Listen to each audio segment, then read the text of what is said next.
Исәмесез, Сишәмбенең мөһим яңалыклары белән Яңа Гасыр каналы эфирын Татарстан хәбәрләре тапшыру дәвам итә. Алар белән мин Фәнис Камал таныштырам. Ана телен өйрәнү һәм өйрәтү мәсьәләләре, милли тәрбия һәм белем. Татарстанда Ботнада узучы туган тел форумында төп темалар шул. Булар хакында бүген пленар утырышта да сөйләштеләр. Анда Россиянең 30 төбәге һәм Татарстаннан 800 мөгаллим катнаша. Шулай Корстан фаясында милли укыту алымнары һәм әсбапларына багышланган зур күргәзмә дә оештырылды. Әлеге очрашуларның никадәр мөһим булуын утырышта Татарстан рәисе Рөстәм Миңнехановның шәхсән катнашуы да күрсәтә. Ул форум делегатларына туган телебез безгә бик кирәк, аны мөгаллимнәрдән башка саклап булмый диде. Монда күтәрелгән мәсьәләләр хакында Фәрүзә Мәҗитова сөйләр. Җыеннар безгә бик кирәк. Менә күргәзмәне караганнан соң күңелдән индер тынычлык һәм безнең яхшы киләчәгебез бар икәнне күрдек. Рөстәм Миңнеханов утырыш башланганчы күргәзмәдән алган тәэсирләре белән уртаклаша. Залда аның чыгышын 800 делегат тыңлый. Алар татарлар яшәгән төбәкләрдә ана теле укыта, милли мәдәни тормыш алып бара. Татарстан рәисе һәммәсенә шушы әһәмиятле эшчәнлекләре өчен рәхмәт әйтте. Безнең телебез безгә кирәк. Анда кемгәдер кирәк дип уйлыйсы юк. Менә үзебездән башларга кирәк. Гаилә, балалар бакчасы, мәктәп. Монда укытучының роле бик зур. Һәммәгезгә дә исәнлек, саулык, үзегезне саклагыз. Үзебезнең милләтебез өчен көч куеп, татар милләтен бөтен дөньяда белергә тиешләр. Шуңа күрә менә сездән бу эш бик зур өлешегезне сизәбез һәм сезгә зур рәхмәтләребезне әйтәсебез килә. Бик зур рәхмәт сезгә. Бүтән Россия туган тел форумы быел беренче тапкыр уздырыла. Аны киләчәктә дәвам итәчәкбез, диде Рөстәм Миңнеханов. Фидакар хезмәт итүчеләргә дәүләт бүләкләре тапшырды. Зарипов Наил Сабирҗан улы. Бүген бүләк алучылар исемлегендә булган Чувашиянең Тукай авылы мәктәбе кебек телне укытуда алдынгы белем йортлары төбәкләрдә күп. Самараның Яктылык мәктәбендә 570 бала белем ала. 90% татарлар. Татар телен барлык укучылар да өйрәнә. Атнасына 3 сәгать керә. Укытучыларыбыз математика укытучысы булсын, физика укытучысы булсын, химия укытучысы булсын, алар барысы да татар телен беләләр. Әлбәттә, алар татарлар. Шуның өчен менә бөтен тәрбия эшләре, мәктәптән тыш эшләр, әлбәттә, безнең татар бәйрәмнәрен татарча үткәрәбез, татар телендә. Шуның өчен татар мөхите бездә, безнең мәктәбездә. Форумга килгән мөгаллимнәр арасында милләтне саклап калам дип үзләштергән беренче һөнәрен ташлап укытучы булып китүчеләр дә бар. Аларның берсе Саратовның татар гимназиясе укытучысы Роза Ибраһимова. Ул 10 ел икътисадчы булып эшләгән, аннары белгечлеген алыштыра. Моңарчы минем экономик белемем иде беренче, ә инде минем 3 балам булганга күрә, алар татар милли гимназиясында өчесе дә укыдыр. Шуңа күрә мин икенче белем алдым үземә. Рузия Халимова Ульяновск өлкәсендә яши. Тумышы белән Татарстаннан, анда Киевгә чыккан. Һөнәре буенча татар теле укытучысы. Гомере буе Өмет газетасында журналист булып эшләгән. Быел мәчеттә татар теле курсларын оештыра. Журналист буларак инде мин халык белән еш очрашырга туры килә. Һәр вакыт сорыйлар, баламны татар теленә өйрәтер идем. Оныгым татарча белми. Менә шундый курслар эшләсә әйбәт булыр иде дип. Мин һөнәрем буенча инде татар теле укытучысы булганга күрә, бу эшкә инде бик теләп алындым. Күзләрем күргән иң матур шәһәр Казанда яшим. Форум делегатларын татар теле буенча халыкара олимпиада җиңүчесе Гамзаның телләр өйрәнү тарихы да таң калдырды. Ул төрек кызы, тамырлары татар, телне үзлегеннән өйрәнгән, хәзер башкаларга да өйрәтә. Bütün Türkiye halklarının arasında özümünü bigrekte Tatarlarga yakın hissetsem, Tatarlarına bütün yüreğim bilen bik yaratam. Sizler benim için bik mühimsiz. Туган тел форумы булгач төбәкләрдән 800-гә якын делегат җыелгач, бу татар телен өйрәнүдәге һәм өйрәтүдәге проблемаларны ачып сала торган урын булырга тиеш кебек. Тик пленар утырыштагы чыгышларда бу проблемалар әллә ни яңгырамады. Асылда уңай мисалларга өстенлек бирделәр. Гәрчә, хәл итәсе мәсьәләләр бихисап әле. Алар турында Стәрлетамактагы университет филиалының татар һәм чуаш теле кафедрасы мөдире Илсур Мансуров бәян итте. Мәктәпләрдә тел укытучылары җитми, ә укырга килүче абитуриентлар юк ди. Быел авырлык белән генә чуаш һәм татар телләренә 18 студент алганнар. Укучы балаларның татар туган телләрен мәктәпләрдә өйрәнү сайлау мәсьәләсе дә килеп керде 2017 елда. Ул да өстәлде. Менә һәр даим балаларның мәктәп дәрәҗәсендә дә, балалар бакчалары дәрәҗәсендә дә телне өйрәнү, үзләштерү түбәнәю сәбәпле, яисә тараю сәбәпле дип әйтик инде, балаларның азрак өйрәнү не башлау сәбәпле. Бу елдан ел әкренәйде, азайды. Балалар түгел, аларның ата-аналарына кыенлык тудыра татар теле. Менә нәрсәдә проблема. Без үз эшебезнең белгечләре татар теленә шушы балаларда никадәр мәхәббәт орлыклары чәчәбез бүген әймегез. Ләкин ата-аналар менә әз генә шуны аңламыйлар. Татар төркеменнән дәүләт төркеменә күчеш, инде дәүләт төркеменнән родной русскийга күчеш шул кадәр нык тамыр җәйде. Булган мәсьәләләрне уртага салып, тәҗрибә уртаклашып, бергәләп хәл итеп булачагына алар чынлап ышана. Татарстанга карап эшлибез һәм яшибез диләр. Фәрүзә Мәҗитова, Данил Филатов, Яңа Гасыр каналы. Ана телен өйрәнү, туган телдә уку, җырлау, карау, тыңлау өчен бүген нинди проектлар бар, барысында форумда катнашучыларга тәкъдим иттеләр. Махсус күргәзмәдә телеканаллар, нәшрият, институтларның иҗади хезмәте урын алган. Китаплар, газета, журналлар, милли костюмнар, мультимедия проектлар алар белән республика рәисе Рөстәм Миннеханов танышты. Кайбер проектлар аның кушуы буенча гамәлгә куелган. Менә шушындый таблицалар 26 төбәккә китте. Алар татар теленнән 1-11 класска кадәр. Мәгариф вакыт нәшрияты туган тел дәреслегенә өстәмә буларак таблицалар тәкъдим итә. Бер комплектта 50 дәнә. Дәресләрдә заманга яраклашып, экраннар куллану гына түгел, шундый әсбапларда кирәк диләр. Проект белән республика рәисе дә таныша. Төбәкләргә 500 комплект җибәрелгән инде. Мәгариф министрлыгы заказы буенча эшләнелде. Алар үз эшенә татар теленнән 1 класстан 11 класска кадәр бөтен темаларны алалар. Күбесе әйтәләр, татарча открыткалар юк дип. Менә безнең шундый студия барсында татарча открыткалар. Һәм килгән укучылар монда аны алып, үзләренең туган якларына мутлак кына җибәрәләр дә, кайтып киткәнче яйларында була, якларга почта эшләсәләр. Татарстан китап нәшрияты күп төрле басмалар тәкъдим итә. Балалар өчен әкият китапларыннан алып, тарих дәреслекләре кебек җитди чыганакларга кадәр бар. Аерым плакатлар да чыгарганнар. Аларда күренекле шәхесләр Татарстанның билгеле урыннары. Узган елны безнең рәисебез татар теле укытучылары белән очрашкан һәм шунда бер тәкъдим ясалды. Читтә яшәүче татарлар, читтә яшәүче татар телле мәктәпләрдә безнең Казан турында, Татарстан турында рәсемнәр, менә шулай күзгә күренә торган продукция җитми дигән теләк белдергән. Һәм инде бүгенге көндә менә монда күргәнегезчә 20 меңнән артык тираж белән без фотоплакатлар ясадык. КФУның филиалы булган Каюм Насыр институты да үз эшчәнлеген күрсәтә. Әйтик, Мәскәүдәге филиалы 2 төркемгә татар телен өйрәтә. Курслар онлайн һәм офлайн уза. Укучылары 20-дән 50 яшькә кадәрге кешеләр. Студентларыбыз гаилә, ризыклар, бәйрәмнәр, көнкүреш темаларына бик яхшы сөйләшергә өйрәнәләр менә 8 ай үткәннән соң. Мәктәп укучылары өчен методик әсбаплар тәкъдим ителә. Мөгаллимнәрне мәгариф системасындагы яңалыклар белән таныштыралар. Сәлам дәреслекләре Оренбург, Пермь, Төмән, Иркутск, Ульяновск, Пенза мәктәпләрендә кулланалар инде. Ничек эшләргә икәнлегендә өйрәтергә кирәк. Һәм шуңа күрә без менә бүгенге көндә электрон формада ОМК белән эшләүнең үзенчәлекләре белән таныштырабыз. Бик файдалы материаллар, китаплар күрдем.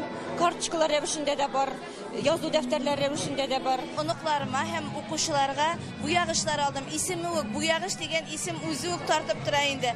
Аннан соң башваткычлар, балалар өчен шундый махсус башваткычларны күптән эзли идек инде.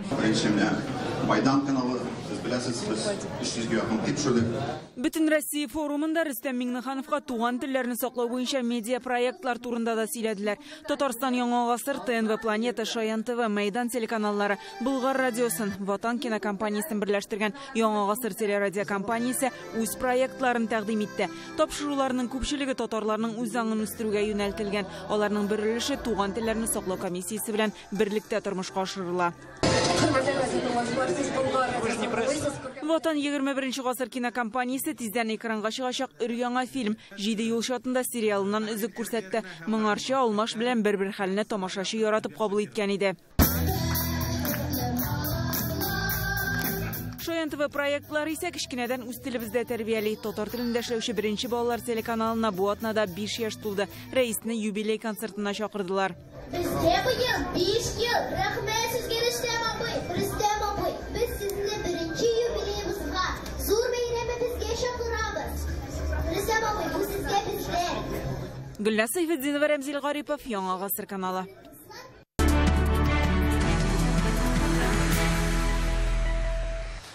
Казанда 100 көннән киләчәк уеннары башлана. Бүген Мәскәүдә ВДНХда моны зур спорт бәйрәме белән билгеләп үттеләр. Киләчәк уеннары гадәти һәм киберспорт уеннарын берләштергән яңа вакыйга булачак.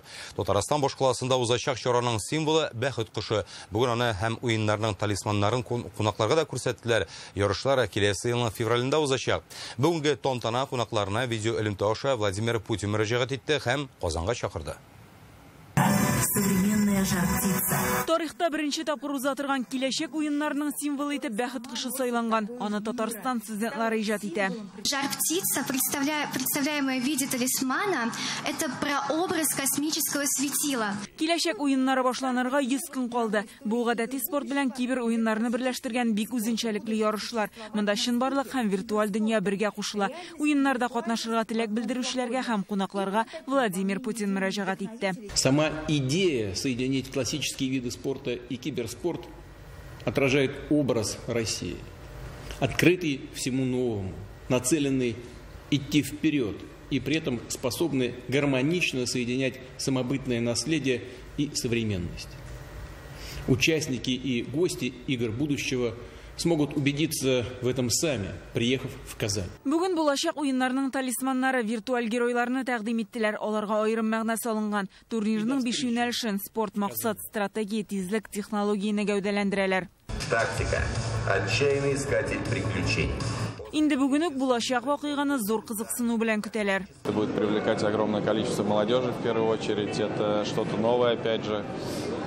Там будут и хоккейные соревнования, которые я видел, что ребята уже готовятся, играют и 3 на 3, и медиа-хоккеем занимаются, и киберспортсмены, поэтому обязательно приедем, поддержим. Круто, что спорт и киберспорт наконец-таки вместе, и люди поймут, что киберспорт — это не просто какие-то игрушки для деток. Он сынау ярышы үттинде уеннар уздырырга барда әзер ди җитәкчелек. Более 100 стран. Конечно, весь мир впервые приедет и попробует эти новые дисциплины, которые ранее не были доступны человечеству в таком формате. Но самое главное, там родятся новые ролевые модели, новые герои. И нам очень хочется, чтобы среди первых победителей, конечно, были наши команды. Киләсе елның февралендә Казан кабат меңләгән кунак һәм спортчыларны кабул итәчәк. До встречи в Казани. Гөлнар Сайфетдинова, Диня Газалиева, Александр Ярашов, Дмитрий Шилов, Марат Закиров, Яңа Гасыр каналы. Бүген Дәүләт Думасы Идел һәм Дон елгаларының быел кискен сойгу сәбәпле Россия хөкүмәте һәм Генераль прокуратурага мөрәҗәгать кабул итте. Депутатлар икътисадның төрле тармакларына кагылучы бу мәсьәләне хәл итү өчен хөкүмәт дәрәҗәсендә махсус комиссия төзергә һәм яр буйларындагы төзелешләрнең законлылыгын тикшерергә тәкъдим итә. Иделдә су сойыккач, андагы балыклар үлә, улдыклары кибеп юкка чыга. Су тирәнлеге җитмәгәнлектән кайбер урыннарда судноларда йөри алмый.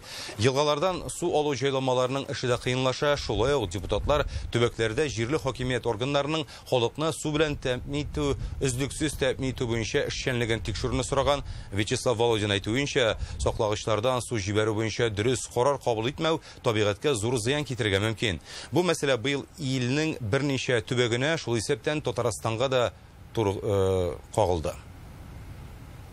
Иделдә су кимү күп кенә төбәкләрнең икътисадына да зур зыян сала. Кайбер җирлектә бу халыкны азык-төлек белән тәэмин итүдә кыенлыклар да китереп чыгарса, Татарстанда су юлы аша пассажирлар һәм йөк ташуда проблемалар тудыра. Бүген безнең иҗат төркеме Әстерханда да эшләде. Иделнең сойгу андагы халыкның яшәү сыйфатына нинди йогынты ясавын Рүзәл Шәрипов күрсәтер.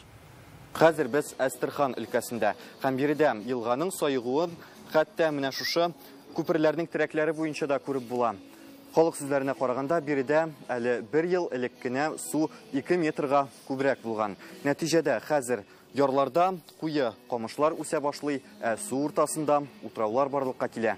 Су Иделдә генә түгел, аңа коючы башка елгаларда да кимегән. Шуңа монда хәзер элек сулык төбендә яткан чүпчар, турбалар, баткан карап калдыклары күренә башлаган. Сойгу балыкларның күпләп үлүенә дә китерә. Бу исә икътисадка тискәре йогынты ясый. Это река Царев. Когда-то, где мы идем, вот в этом месте, около этого пирса, стояли корабли. Около 15 лет назад, в тот момент, когда была многоводна река Волга. Сайгуның сәбәпләре берничә дип белгечләр. Беренчедән, һава торышының үзгәрүе. Җәен Идел буе төбәкләрендә яңгырлар аз яуды.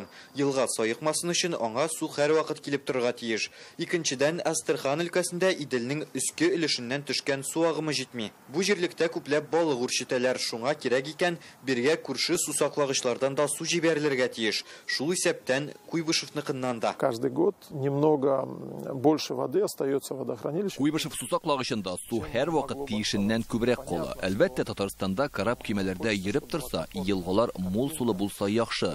Ләкин Астраханда елгалар кибү балыкларның үлеменә китерә. Димәк, кайдадыр уңайлылык, кайдадыр халыкның ризыгы турында борчылалар дигән сүз. Астраханда кеше үзе тоткан балыгы белән туплана. Безнең төбәкләр арасындагы аңлашылмаучанлык шушы мәсьәләләр белән бәйле. Иделнең сайыгуы аның яры буенда урнашкан барлык төбәкләрендә борчы диярлек. Балыкчылык һәм туризм тармагына зыян килүне дә исәпкә алсак, Астрхан икътисады шактый табышын югалта дигән сүз. Татарстан өчен Идел пассажирлар һәм йөк ташу, шулай ук туризмны җәелдерү мөмкинлеген бирә. Аңлашыла ки, һәркем үз төбәген кайгырта. Бу мәсьәлә турында Дәүләт Думасында инде 3нче атна фикер алышулары әле дә алтын урталыкны таба алмауны күрсәтә. Елгаларның сайыгуы Астраханның тагын нинди тармакларына зыян китергән? Мондый күренешнең Идел буе төбәкләренә тагын нинди куркынычы бар? Бу хакта Шимбә адымнар, якшәмбе Симдни тапшыруын карап белә аласыз.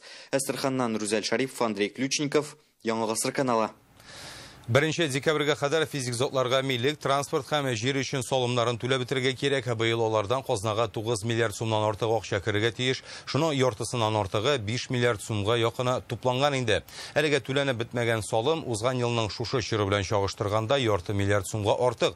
Физик затларның уртача салымы аның төренә карап 1200-дән 5000 сумга кадәр җитә. Салымны вакытында түләмәсәң нәрсә буласың? Аның буенча быел нинди үзгәрешләр дә бар? Буларны Илдар Сафуллин белеште. Физик затларга 1 декабрьгә кадәр нинди салымнарны түләргә кирәк? Подходит к концу декларационной кампании по уплате имущественных налогов физических лиц. Салымнар түләү вакыты ахырына якынлашып килә. Без 2 миллион 238 мең Татарстанлыга милек өчен салым түләргә кирәклеген искәртеп хат җибәрдек. Барлыгы 9 миллиард 1 миллион сум акча җыелырга тиеш. Бу узган ел белән чагыштырганда 500 миллион сумга артык. С ростом по отношению к прошлому году на 500 миллионов. Республикада салым түләү буенча эшләр ничек бара? На сегодняшний день задолженность по имущественным налогам составляет 1 миллиард 500 миллионов рублей. Бүгенге көндә республика халкының 1 миллиард 500 миллион сум бурычы җыелган. Бу күрсәткеч кими бара. Ел башында ул 2 миллиард 800 миллион сум иде. Салымны ничек түләп була? Налоги оплатить можно в МФЦ. Салымнарны күп функцияле үзәкләрдә түләп була. Бу эшне идән чыкмыйча да башкарырга мөмкин. Моның өчен шәхси кабинетка керәсез, дәүләт хезмәтләренең бердәм порталында физик затларга салым түләү буенча сервис бар. Быел нинди үзгәрешләр бар? Сегодня уплата проходит через единый налоговый счет управления федерального казначейства по Тульской области. Хәзерге вакытта салымны түләү федераль казначылык хезмәтенең Тула өлкәсендәге бердәм исәп-хисап счеты аша башкарыла. Моны күреп республика халкы борчылмасын иде. Безнең салымнар ни өчен башка төбәккә китә дип аптырамасыннар. Бу үзәкләштерелгән система. Транспорт салымы буенча үзгәрешләр бар. Бәясе 3 миллион сумнан 10 миллион сумга кадәр торган машина ияләренә югары салым коэффициенты гамәлдән чыгарылды. Хәзер автомобиль бәясе 10 миллион сумнан кыйммәтрәк булганнар гына 3 тапкыр югары коэффициент белән салым түләй.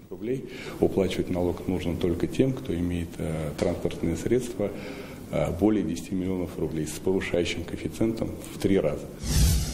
Салымны түләмәгән очракта нәрсә була? Сначала вручаем требования налогоплательщику на уплату налога. Салым түләмәгән кешеләргә аны каплауны таләп итеп хат җибәрәбез. Аннан соң да түләмәсәләр, эш судка җибәрелә. Җәмәгать судьясы бурычны каплату турында карар чыгара. Җитди шикләү бар.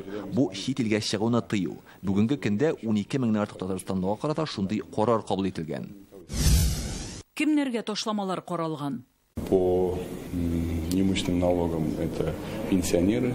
Милеккә салым буенча ташламалар лаеклы ялда булган һәм физик мөмкинлеге чикле кешеләргә каралган. Алар Бөек Ватан сугышы ветераннарына Чернобыльдәге шартлаудан соң килгән зыянны юк итүдә катнашучыларга да бирелә.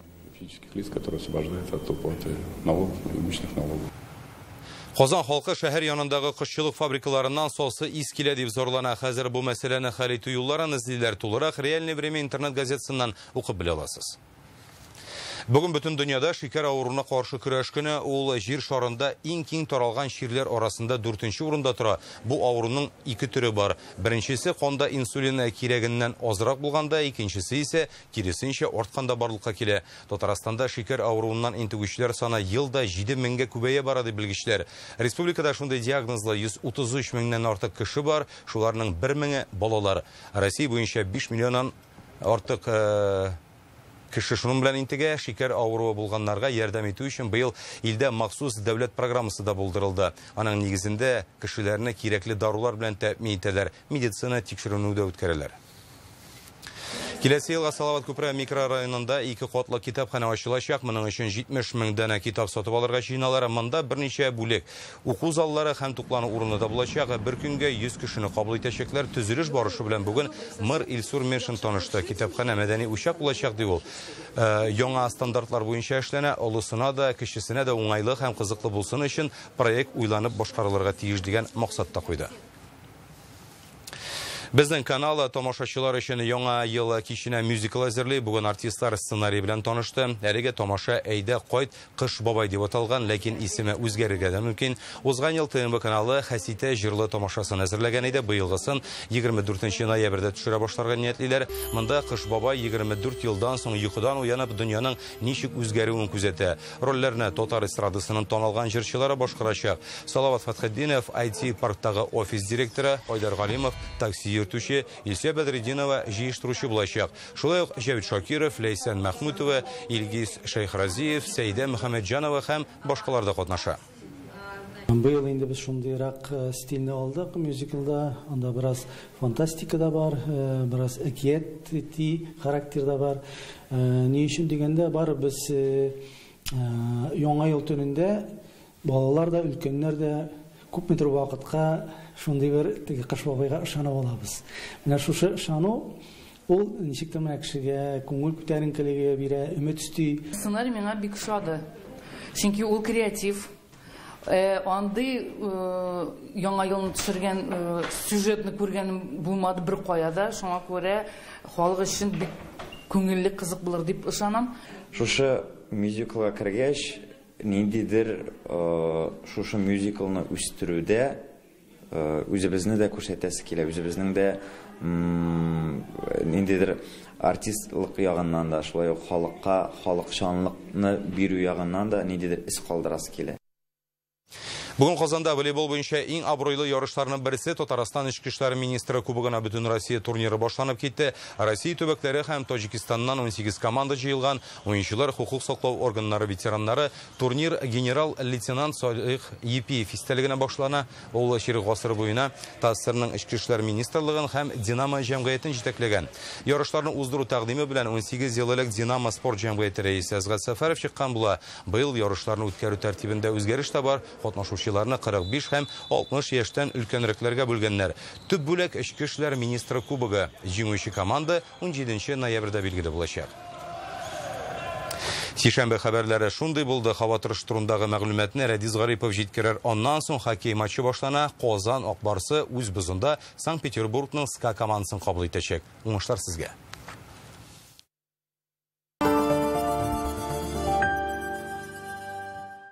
Азнакай, Бөгелмә һәм Алабуга Камал театры гастрольләр белән сезгә килә. 2023 елның 14, 17 һәм 18 ноябрендә Илгиз Зәйниевнең Өйләнәм тат усал комедиясе уйналачак. Билетлар сатуда 16 яшьтән өлкәннәр өчен.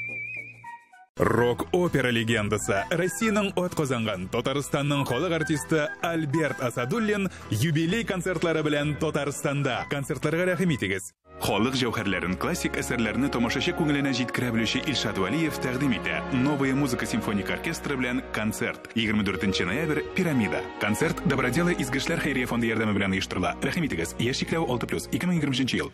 Теперь присоединиться к электрическим сетям проще, чем кажется. Зайдите на сайт сетевой компании, авторизуйтесь, подайте заявку на техприсоединение и следите за ее исполнением с мобильного устройства. Сетевая компания с заботой о каждом, с энергией для всех. Жар, кашель, что это, грипп, ковид или ОРЗ? Найти ответ помогут в гемотест. Общий анализ крови и маркер воспаления за 490 рублей. Диагностика инфекции со скидкой 20%. Кисель Лео Кидс. Общеукрепляющий. Для детей. Поможет иммунитету. Фрукты, овощи и травы в составе укрепляют организм малыша. Кисель Leo Kids. Общеукрепляющий. Внедорожники премиум-класса Exit в Канавто с выгодой до 920 тысяч рублей. Новейшие системы безопасности и высочайший уровень комфорта. В ноябре сигнализация в подарок. Пройдите тест-драйв в Exit-центре Канавто. Купи квартиру в Елабуге прямо у застройщика. Жилой комплекс «Звездный». Удобное расположение, хорошая инфраструктура, комфорт для больших и маленьких жителей.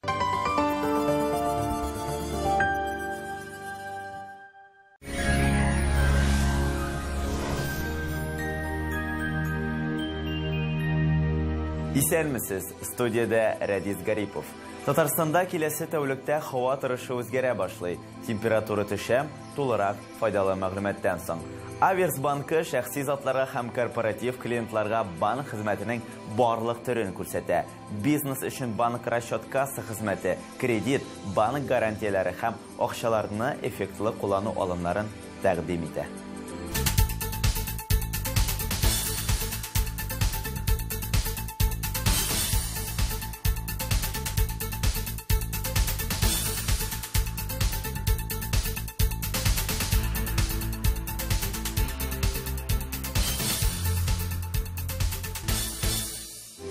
Ноябрьнең салкын көннәрендә рух ныклыгын һәм күңел күтәренкелеген саклап калырга сезгә Санчи ярдәм итәчәк. Санчи файдалы матдәләргә бай, бу чиратында энергия бирә, йокыны нормальләштерә, баш авыртуы һәм хроник арганлыкны бетерә.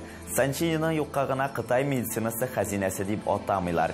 20 ноябрьдә генә Фармленд даруханәләрендә Санчига 20% ташлама. Белешмәләр өчен телефон 8-927 236 71 75, сайт sanchi.rf. Яндекс погода мәгълүматлары буенча, Арча, Яшелүзән һәм Кукмарада болытлы була. Яңгыр һәм җепшек кар явачак. Көндез температура 3-4 градус. Төнлә 0-1 градус җылы фаразлана. Буа, Тәтеш һәм Кайбышта урыны белән кар явырга мөмкин. Көндез +3-4, төнлә 0+1. Аксубай, Мамадыш һәм Чистайда болытлы урыны белән яңгыр. Көндез 3-4 градус тирәсе, төнлә якынча 1 градус җылы. Яршалы, Әгерҗе һәм Сарманда болытлы булачак. Көндез 3 градус, төнлә 0-1 градус җылы. Яңгыр һәм җепшек кар явачак. Әлмәт, Бөгелмә һәм Азнакайда да шундый ук күренеш, болытлы һәм яңгырлы һава торышы, урыны белән кар көтелә. Көндез +2-3, төнлә 0+1. Республиканың туристик шәһәрләрендә башка районнарда кебек үк болытлы, монда да температура төшә. Зиядә болытлы, көндез бераз яңгыр, төнлә кар. Көндез температура 4, төнлә 1 градус плюс билгесе белән. Болгарда явым-төшем фаразланмый, көндез 4 градус җылы, төнлә 0 градус. Алабугада да явым-төшем булмый, көндез +4 градус, төнлә +1. Вамин, күңел җылысы белән күп еллык тәҗрибәгә таянып, сыйфатлы, тәмле сыр һәм май җитештерәм. Вакыт белән сыналган рецепт буенча заманча җиһазларда яхшы сөттән әзерләнгән ризыклар. Һәрбер йортка Вамин табигый, тәмле һәм файдалы. Татарстан башкаласында болытлы һава торышы көтелә. Урыны белән кар киләсе тәүлектә якынча 4 градус җылы булачак. Төнлә якынча 2 градус җылы. Атмосфера басымы нормадан бераз түбәнрәк. Төркемеш баганасының 747 мм тәшкил итә. Җил көньяк-көнбатыштан секундына 3 метр тирәсе. Дымлылык 82%, җирнең магнит кыры тыныч. Беренчел мәгълүматлар буенча киләсе көннәрдә температура тагын да төшәчәк. Әлегә менә шулар. Сезнең белән Радис Гарипов идем. Мин сезнең белән сау булашам. Яңа гасыр каналыннан аерылмагыз.